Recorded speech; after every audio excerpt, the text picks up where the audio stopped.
তালা ভাঙতেই ভয়ঙ্কর দৃশ্য। রংপুরের একই পরিবারের 4 মরদেহ মিলছে না রহস্যর জট। কয়েকদিন ধরে তালাবদ্ধ বাড়ি, ভেতর থেকে আসছিল দুর্গন্ধ। অবশেষে তালা ভেঙে ঘরে ঢুকতেই মিলল ভয়ঙ্কর দৃশ্য।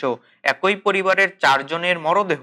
রংপুর নগরীর কমাল কাসনাম মাছপাড়ায় শনিবার রাতে উদ্ধার করা হয় অবসরপ্রাপ্ত স্কুল শিক্ষক গণপতি চক্রবর্তী জুয়েল ও তার স্ত্রী স্মৃতিলতা চক্রবর্তী বালা, মেয়ে পার্থী চক্রবর্তী ও 12 বছরের ছেলে সিয়ম চক্রবর্তীর মরদেহ।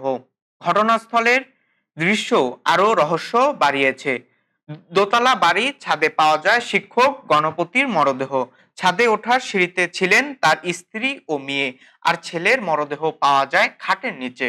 স্থানীয়দের দাবি, বৃহস্পতিবারের পর থেকে পরিবারটির কাউকে বাইরে দেখা যায়নি। শনিবার রাতে দুর্গন্ধ পেয়ে সন্দেহ হলে পুলিশকে খবর দেওয়া হয়। পরে তালা ভেঙে 4 জনের মরদেহ উদ্ধার করা হয়। এ সময় ঘরের জিনিসপত্রগুলো ছিল এলোমেলো। রংপুর সিআইডির প্রাথমিক ধারণা এটি ডাকাতির ঘটনা হতে পারে, তবে প্রকৃত কারণ এখনো নিশ্চিত নয়। মরদেহ পাঠানো হয়েছে ময়না তদন্তে। 4 জনের মৃত্যু খুন, ডাকাতি নাকি অন্য কোনো রহস্য, তদন্তে শেষেই মিলবে উত্তর। পুরো ঘটনায় এখন রহস্যর কেন্দ্র ওই তালাবদ্ধ বাড়ি।